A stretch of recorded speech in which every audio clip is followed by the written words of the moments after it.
minor artist.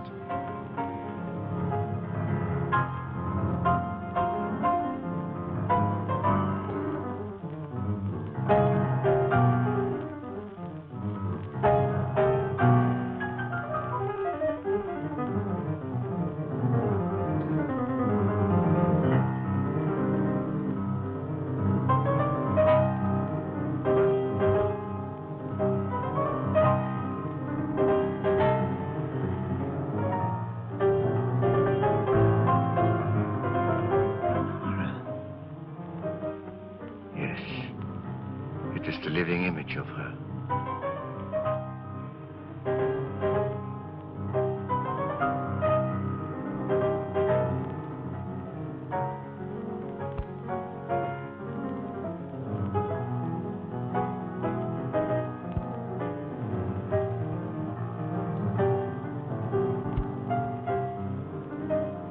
Bob, will you change seats with me? Why, of course, dear.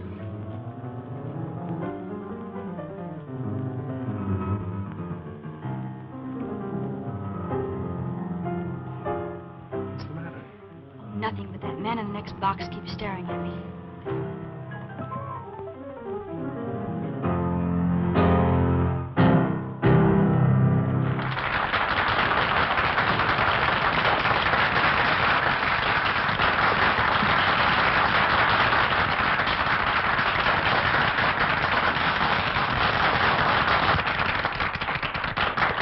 Let's go back and see Dad during the intermission. All right.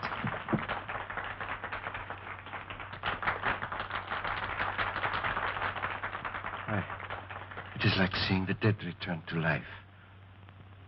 I must know who she is. That can do no good. The dead have no place among the living. I shall be the judge of that. Lawrence, for a man your age, you're certainly in the pink. I have to be. Most people don't know it, but giving a piano recital requires the stamina of a marathon runner. Say, Judd, I think you better give my right forearm muscles another going over. Feel a slight cramp in my index finger. Yes, sir. Hello, Dad. Hello, darling. Hi, Bob. How am I doing? Marvelously. I don't believe I've ever heard you in better form. That's because you're home from school, my dear. I was playing for you tonight. Oh, am I glad this engagement ends my concert tour.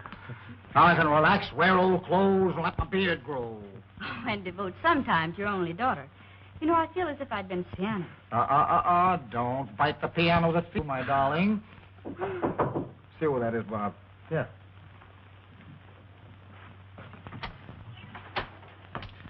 This gentleman would like a minute with Mr. Lawrence. Just a moment. Dr. Igor Markoff is waiting to see you. Igor Markoff? I don't know the man. I'll tell him to write me for an appointment. No, wait a minute, Bob. I've got a few minutes. Let him come in. My dressing gowns yet?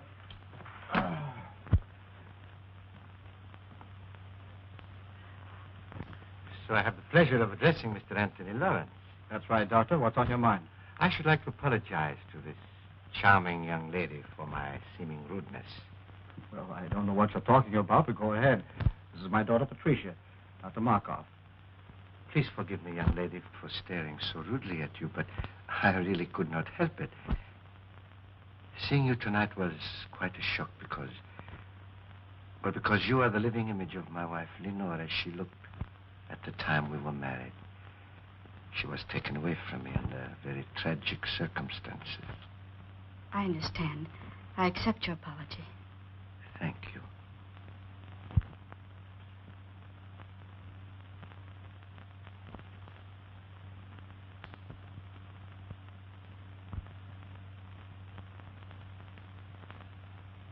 This will always remain an unforgettable moment in my life.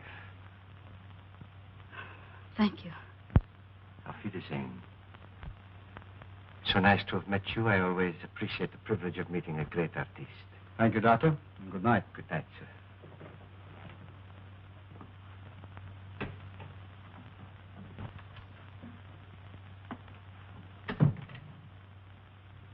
Funny people, these foreigners.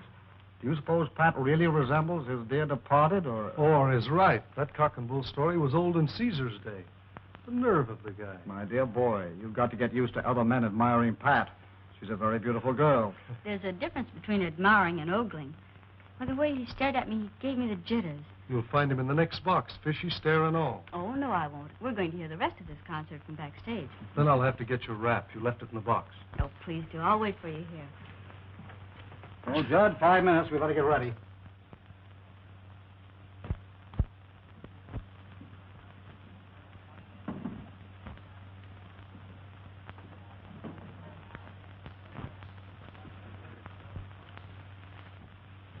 It seems that the great Dr. Markoff failed to make a favorable impression. Temporarily, yes. But there will be many opportunities in the future. Besides, the doorman was not averse to accepting a little gratuity and gave me all the information I needed. Igor, I've risked my life for you. I've kept your secret all these years. Does all this mean nothing to you? Don't I mean anything to you? Because of your knowledge of my work, I need you as an assistant. You have never meant anything more, and you never shall. Keep that in mind.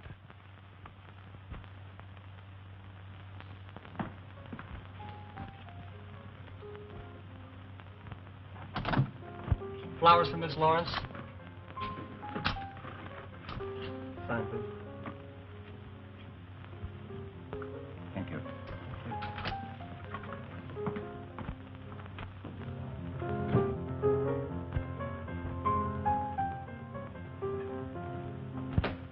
More flowers for you, Miss Lawrence.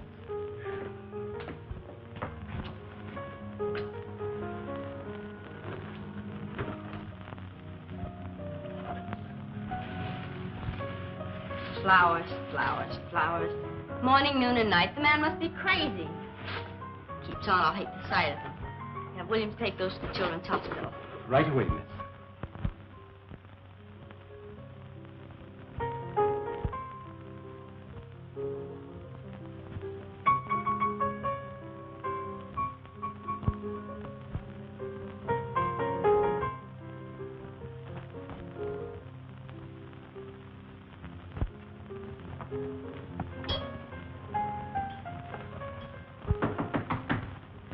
Come in.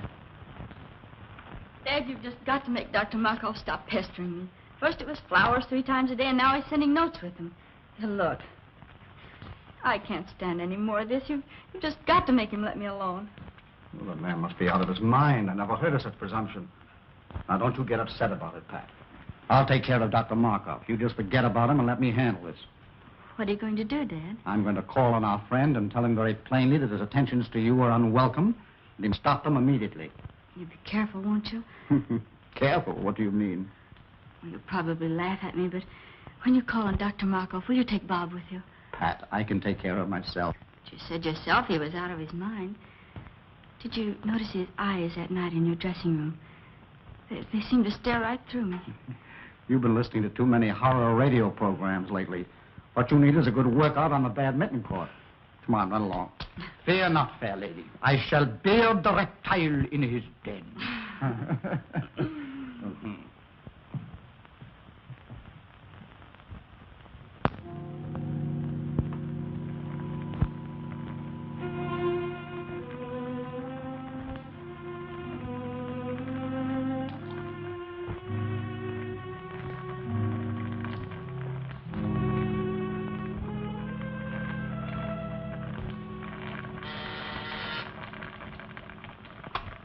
Yes?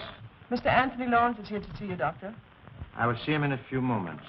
Oh, and Maxine, you had better relieve me. I'm making a new batch of X-54, and it requires constant watching. I'll be right in, Doctor.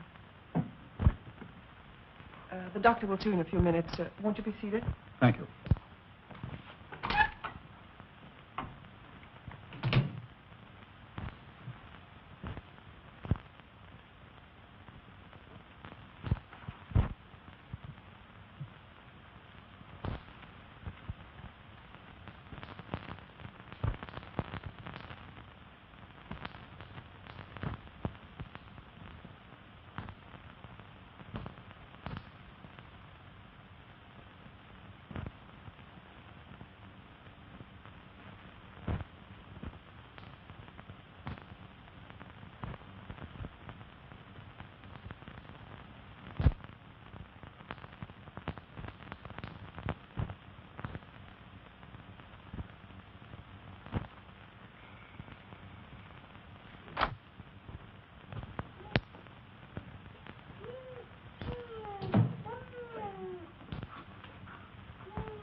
along.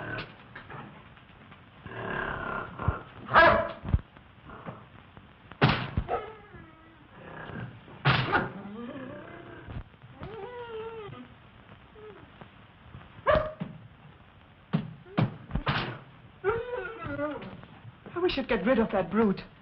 He's always hated me, and I'm deathly afraid of him. Oh, don't be a fool. He's perfectly safe in that cage. How could he harm you? It is silly. Besides, he's very essential to my work. Now, when that concentrated pituitary boils dry, turn off all the burners. Add some elixir, place it in 4 cc ampoules, and refrigerate them. Yes, Doctor. Watch it closely. See that it continues to boil, but very slowly. Now I must go and talk to Mr. Lawrence. I cannot leave him waiting any longer.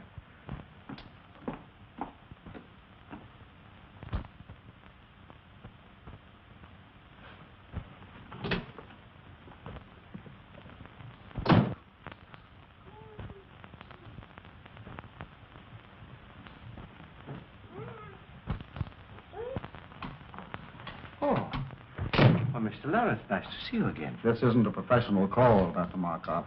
I've come here on a purely personal matter. Oh, well, in that case, you'd better come into my private office. Thank you.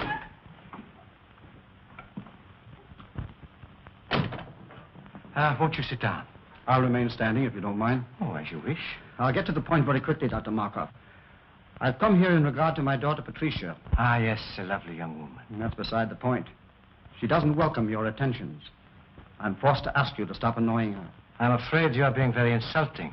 Your persistence has left me no other choice. I've already explained my deep interest in your daughter. Perhaps you thought I was lying.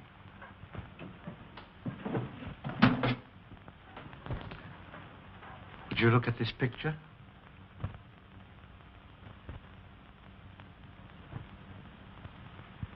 What if there is a resemblance? That doesn't give you the privilege of annoying her. But I am going to marry her. Ma? I'm amazed at your conceit. I'm warning you, Dr. Markoff. Unless you stop annoying my daughter, I shall call the police. Stop, not so fast. Let go of me!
Pardon me, Miss Lawrence. Dr. Markoff's on the telephone for you. Dr. Markoff? Oh, say I'm not in. But he says it's important. He must talk to you concerning your father. My father? I'll talk to him.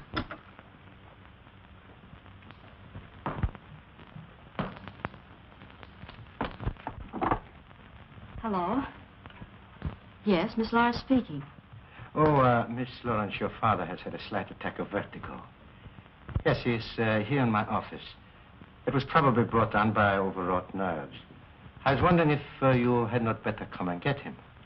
Is he well? No, not seriously. However, scarcely able to drive his own car. Of course, I could keep him here, or if you wish, I could call an ambulance. Ambulance? Oh, no, I'll be right there. Where is it? 1335 Cliff Drive. Thank you.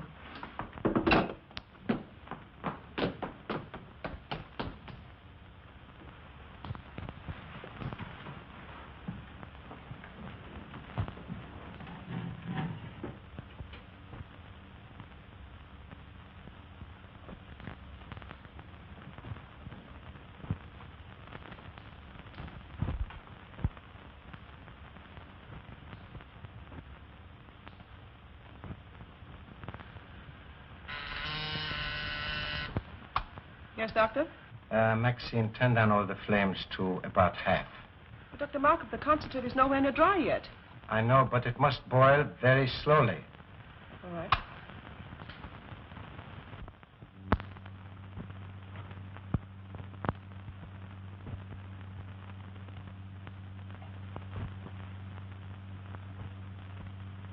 So you see, Mr. Lawrence, nobody having witnessed our encounter, I am perfectly willing to keep it a secret.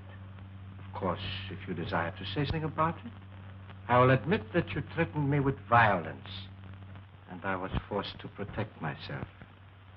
It is simply a case of your word against mine.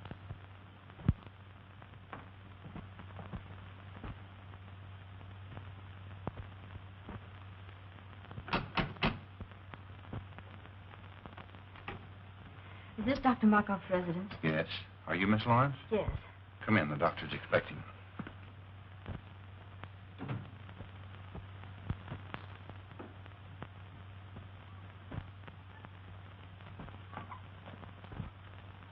Father, how do you feel? Pat, what are you doing here? Dr. Markoff said you were a little indisposed, so I came to drive you home. Are you feeling better now? Yes, much better. You well enough to start? Yes, of course. Steve, help Mr. Lawrence to his car.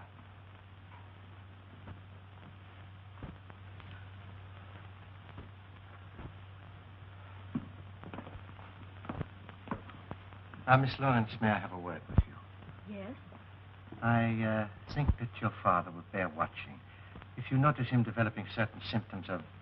Well, if you notice him acting strangely, I would strongly advise you persuade him to see his doctor. I'll remember. Thank you. You're welcome.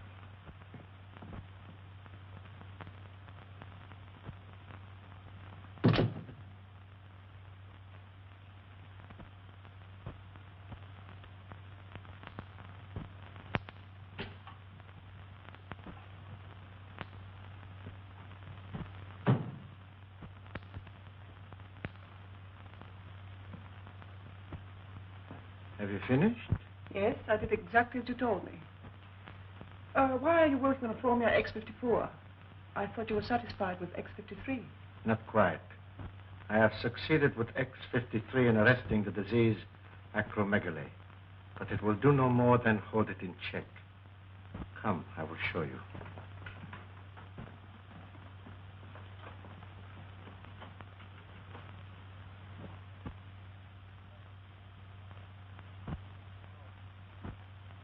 You will recall that after I injected him with the disease, it was allowed to proceed to this stage.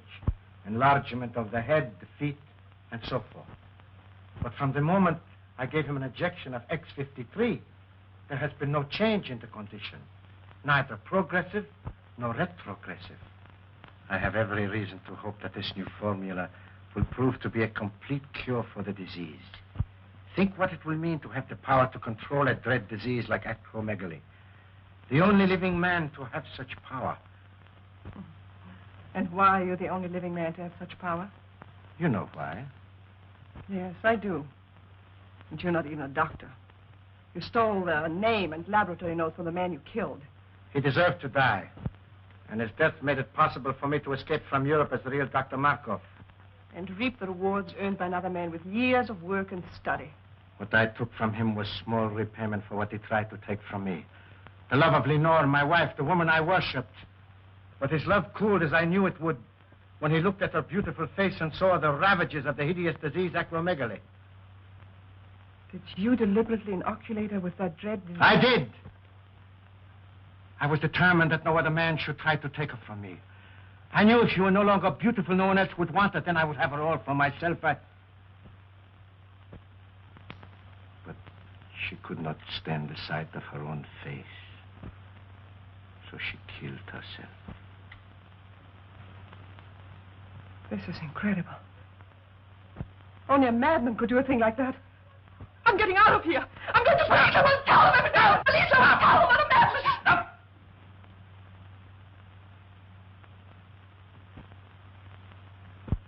You are going no place. You are going no place. Go to your room. Stay there.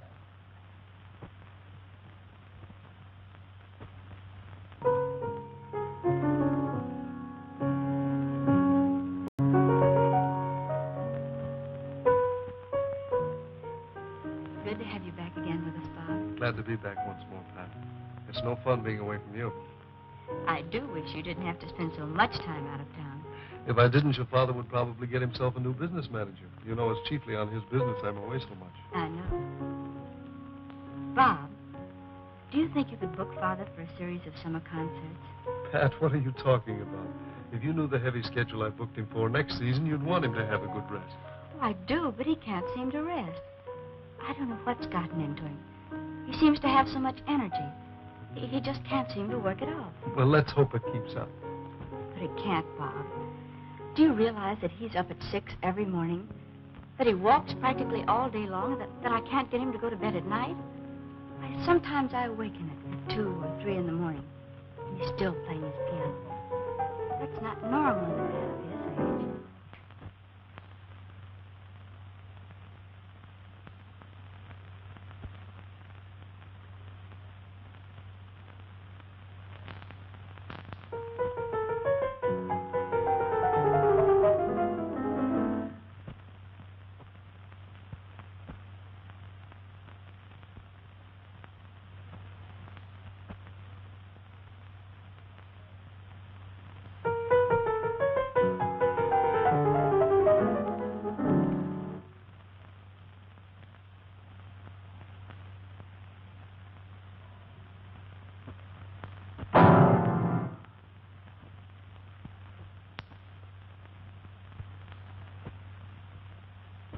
Pat, come here. You too, Bob.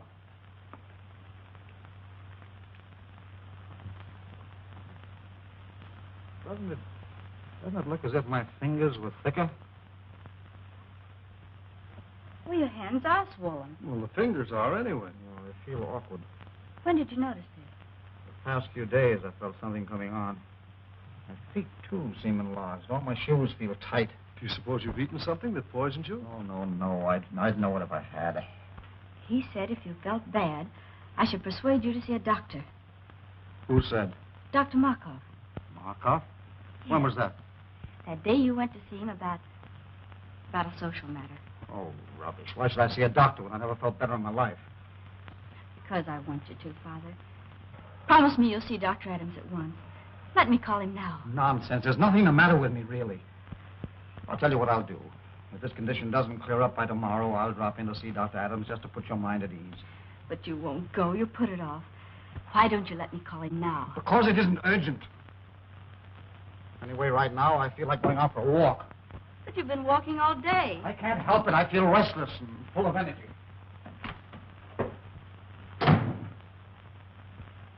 What do you make of it, Bob? Oh, perhaps some minor upset. But I would have him checked over by Dr. Adams. And how are you feeling today, Mr. Lawrence? Physically, extremely well. And your appetite? Still increasing. Mr. Lawrence, after studying all the results of your laboratory tests, X-rays, metabolism records, I have reached a conclusion. But not being satisfied with my diagnosis alone, I called into consultation Dr. Kruger and Dr. Naylor, whose reputation, of course, you know. Yes, certainly. And they, without any hint from me, both came to the same conclusion. Acromegaly. Acromegaly? Yes. It's a very rare disease, glandular in origin, activated by a defective pituitary. Doctor, can't you tell me in plain English what's wrong with me and how serious it is? I'm trying to tell you. You have a glandular disorder, a disorder of the pituitary gland.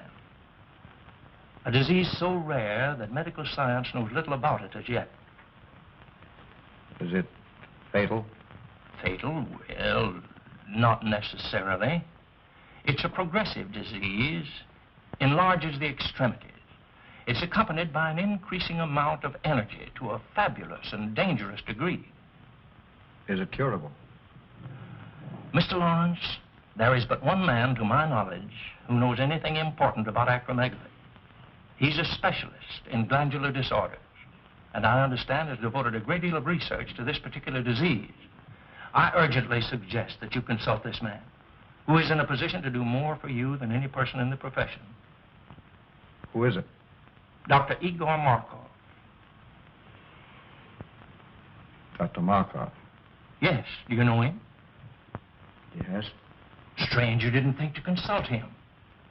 Well, I've just met him socially. I don't know him socially, but his name ranks among the top names in the profession. His reputation is international. So he is, therefore, the man that you should see, Mr. Lawrence. I'd rather not see Dr. Markoff. Isn't there anybody else I can consult? No. He's the only man I know that can help you. He has not seen fit as yet to give out his findings or his method of treatment to the profession.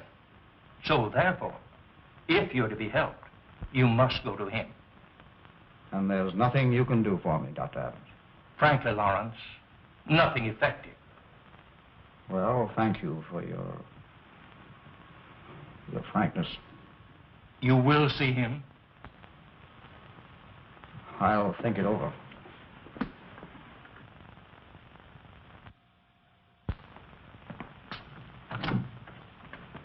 Hello, Stack. Is Miss Lawrence in? Oh, how do you do, Mr. Blake? I tell Miss Lawrence you're here. Bob, darling, I'm so glad you're back.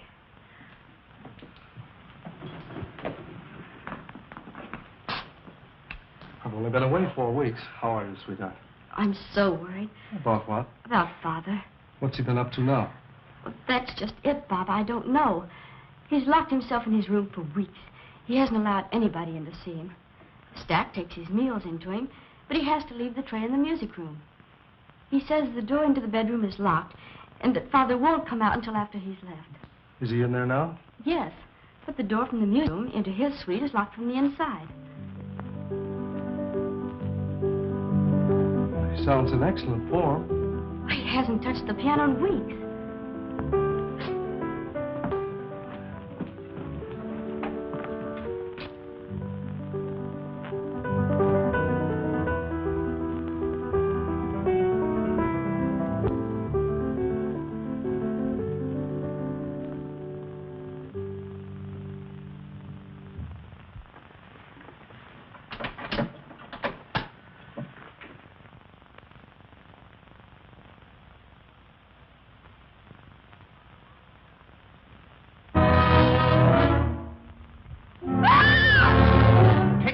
Blake, take her out of here, quick!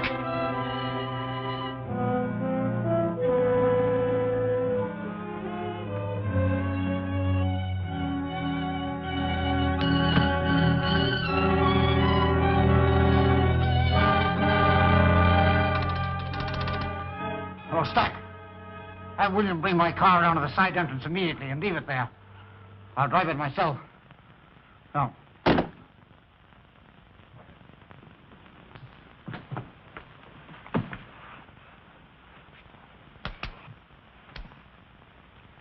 Darling. Easy, darling. You fainted. Bob, did you see what I saw? What are you talking about? Did you see his face? His head. It was so large. It's your imagination, darling. The lights in there were strange, that's all. No, Bob, no.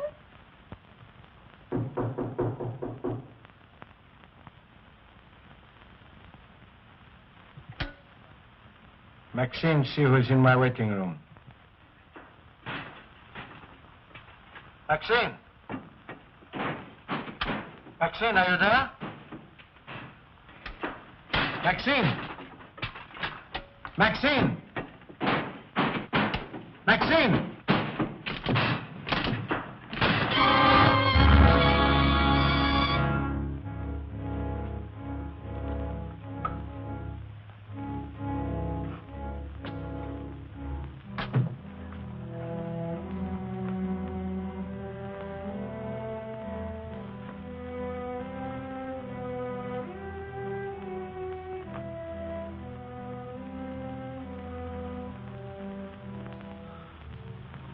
Lawrence.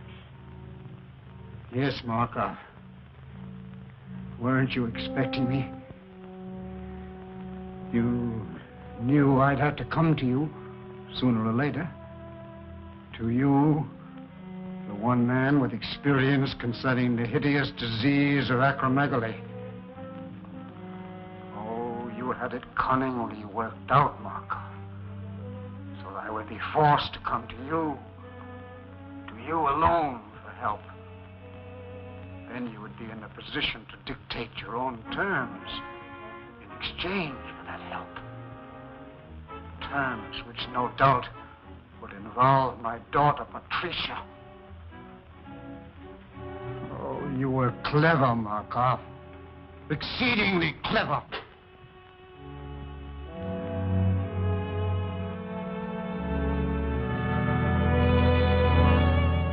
The only man with sufficient knowledge of the disease, not only to alleviate it, but to infect a person with it, you hold a decided advantage. So you see, Markoff, I know you infected me with something that caused acromegaly. But how you made the disease develop so rapidly, when science has proven that it takes years to reach this stage, I do not know. But you did. And now, Markoff, I've come to you as you knew I must, to make terms. I've come to make terms. No, Lawrence, you overestimate my control of the disease. I've made an extensive study of it. Yes, that is true. But after all, I am only an apprentice. Yes, the devil's apprentice. Markoff, you have set yourself up as a Frankenstein and created a monster. I am that monster. But if you remember, the monster destroyed the man who created him. That is what I'm going to do to you. Destroy you! Good work, Steve. Put him on that chair while I prepare an anesthetic. Urban began this evening. But I must put my mind at rest. Can't you take my word for it, Pat? I'm sorry, Bob. In this case, I can't. It's locked. You see, he doesn't want to be disturbed. But I must see him. Oh, not tonight, Pat, please. In the morning, perhaps. I'll tell you what. I've got to see him in the morning on some business. And as soon as I've finished, I'll send for you. How's that? Well, make it early. I can't have this hanging over my head. I know, dear, and I'll make it just as early as I can. Now, how about getting some rest for yourself? You look exhausted. Oh, I suppose I do, but I can't help it. You look lovely to me, dear. But you do need rest. Now run along. Sleep well. I'll try. Good night. Good night.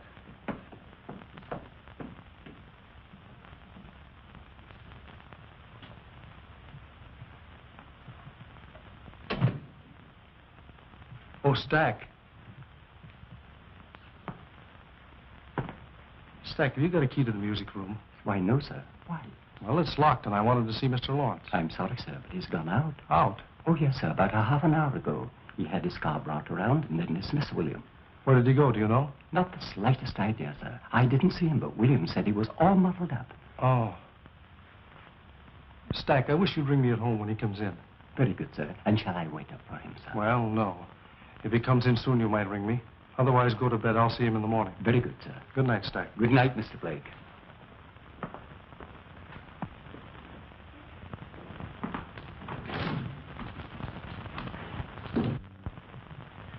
Put him in the room of the surgery in the east wing.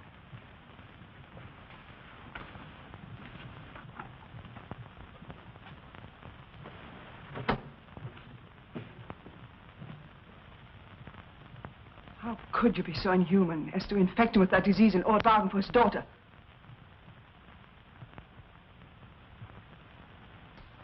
Who gave you that idea? You left the dictograph open. I heard every word that was said. Forget what you heard. It does not concern you. I'll not forget. If you don't give up that insane idea of marrying Patricia Lawrence, I'll tell the truth about you. You would not dare. Oh, yes, I would. Does this mean that I have completely lost your loyalty? You speak of loyalty. You don't even know the meaning of the word. You seem to forget all the things I've done for you. I've even risked my life for you, hoping that you might realize how much I love you, that someday you might return that love. But no. All I meant for you was just someone to help you attain your own selfish aims. I'm tired of it. I can't stand it any longer. Do you hear me? I can't stand it. I'll never let you marry that girl. Never. Never, never, never!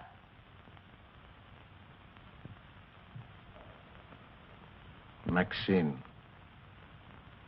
you heard nothing. You heard nothing. You heard nothing. Now go to your work.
Go back in the other room.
Good morning, Doctor.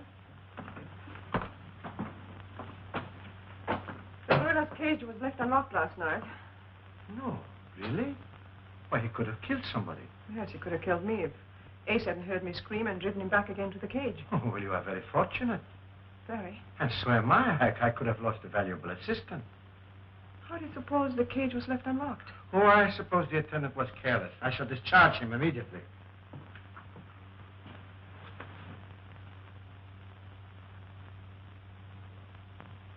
Look, Doctor. It's normal. You've discovered a cure. Maxine, it is marvelous. Maxine, this is great. Do you know what it means? It means that I can ask my own price. I can... Yes. Oh, by the way, Maxine, I have a special prescription I want filled at Hancock and Groves. You will go and see to it yourself personally.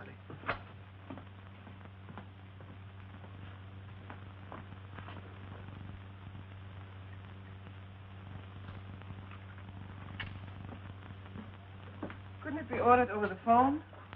If I wanted it that way, I would have said so. Very well.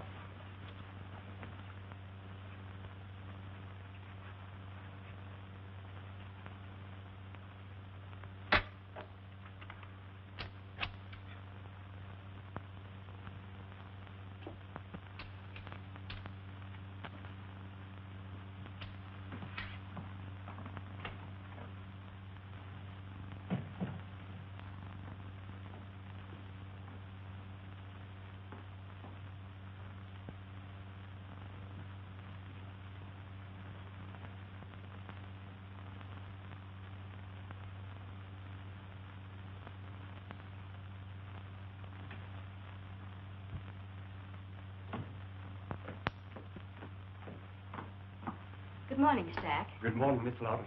Have you taken my father's breakfast into him yet? No, I haven't. You haven't? Why not? Well, as a matter of fact, your father isn't in. Isn't in? Where did he go? I don't know. He didn't say. When did he go?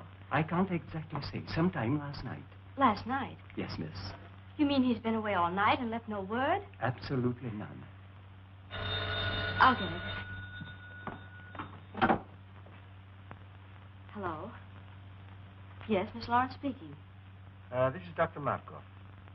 Now, please don't be alarmed, but your father came to me last night for a consultation. Father came to you last night for a consultation? Yes. I found it advisable to keep him here for observation. How is he?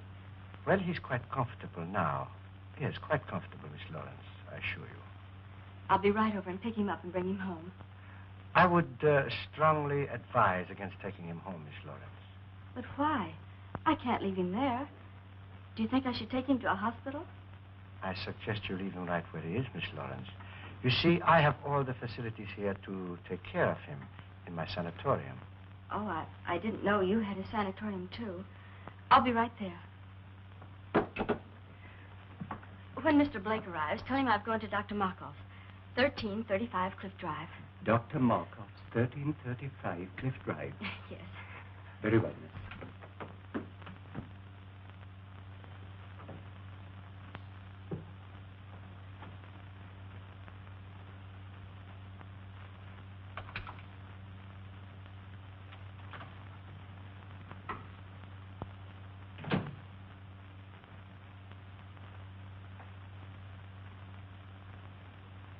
Lawrence, I want you to try hard to understand what I'm saying.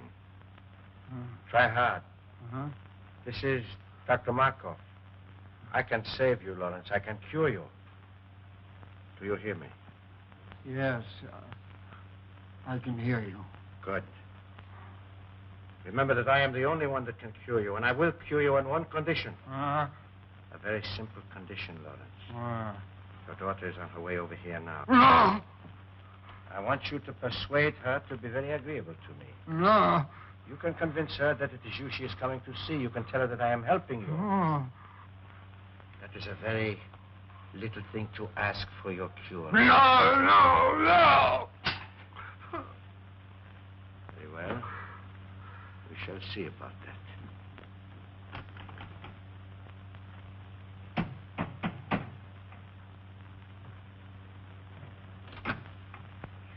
Dr. Markoff, please. Come in. Dr. Markoff wants you to wait in there.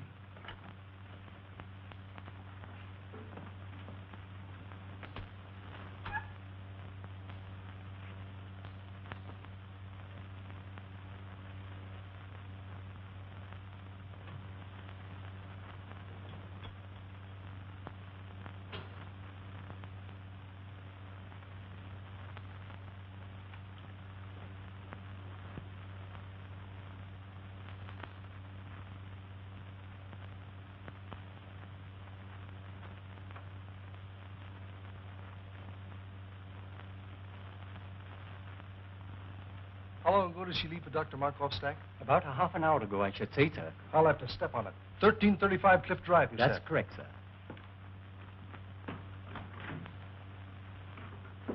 I do not have to cure you, Lawrence, because nobody knows I have discovered the cure.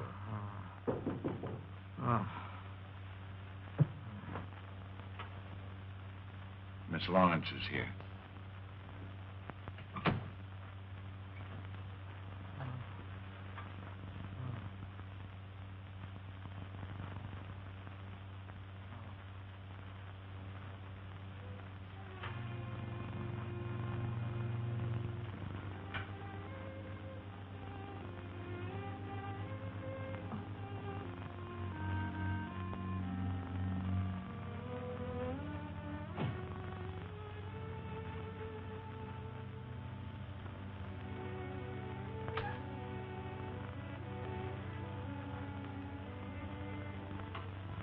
Miss Lawrence. Oh, it is a great pleasure seeing you again. Dr. Markoff, how is my father? He's resting comfortably. Please be frank with me. What's the matter with him? It is a glandular ailment. How serious is it? Well, Miss Lawrence, I'm afraid it is quite serious, particularly in your father's case. Why particularly so in his case, Dr. Markoff? Well, you see, the peculiar disease your father is suffering from causes extreme enlargement of the extremities, the hands, feet, and certain portions of the head. In a professional pianist, it is fatal. That is to the continuance of his career, I mean. Not only are his fingers incapacitated for the intricacies of delicate performance, but his very appearance, upon which so much depends for public approval, is most uninviting. Dr. Markoff, how does it happen my father came to you? I think you will find that your Dr. Adams sent him to me. Dr. Adams? Yes. Dr. Adams made exhaustive tests, and in consultation with several eminent colleagues of his, diagnosed your father's case, and correctly so, as acromegaly. Acromegaly? I never heard of it. Few have. It is very rare.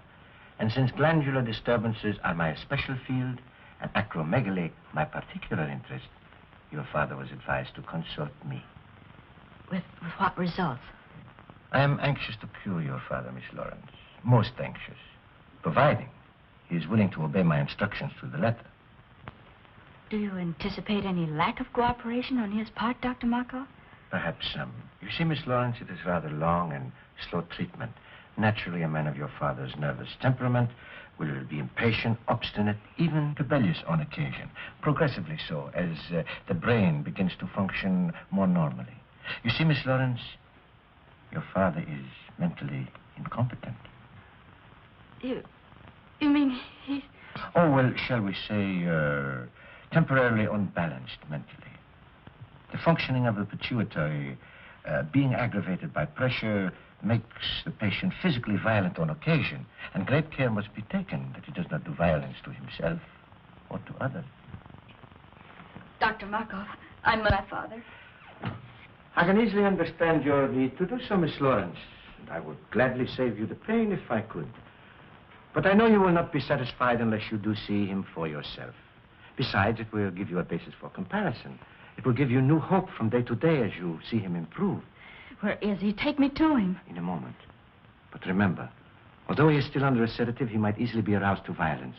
I will advise not to excite him, merely to reassure him that he will receive the very best of care, that you will see to it yourself personally, and that you recommend he do everything possible to cooperate with us. I will. Take me to him. This way, Miss Lawrence.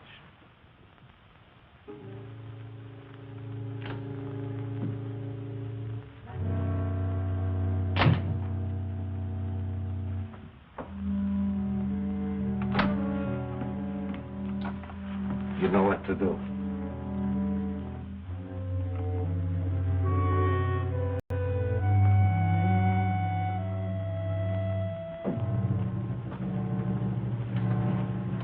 And remember, Miss Lawrence, advise your father. Fullest cooperation in every way possible.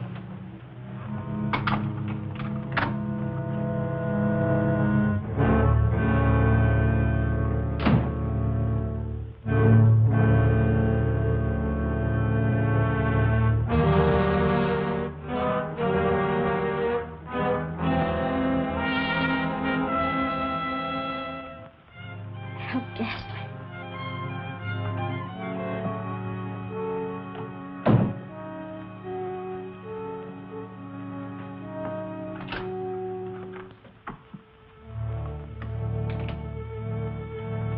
You can't go in there, Maxine. Why not? Dr. Markoff said so. What are you doing?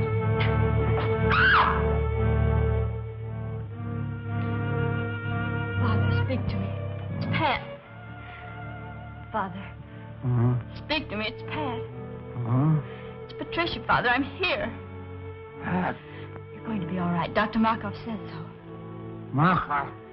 Yes. He's going to cure you, he and I. Markoff. No, no. Markoff. Markoff. No, no. Dr. Markoff, why is he strapped down? To prevent his doing violence to himself or to others, Miss Lawrence. Take them off. Take them off, do you hear? Well, that would be very dangerous. Take them off, I say. Take them off at once. Stop that. Calm yourself. Calm yourself, Miss Lawrence. I don't care what you say. You can't treat him like a wild animal. There's a necessary precaution, Miss Lawrence. If he were to become violent, he would be extremely dangerous. I don't care what you say. You can't treat him like a wild animal. His recovery depends solely on you. What do you mean? I will cure your father when you decide to become my wife. Let go of me. I'll never marry you. Never is a long time. But some people do change their minds.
Is he all right?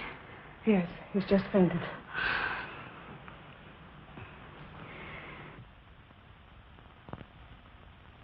Dr. Markoff was the only man who could cure Dad.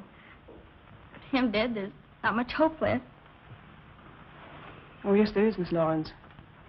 I'm familiar with the serum Dr. Markoff has perfected for the cure.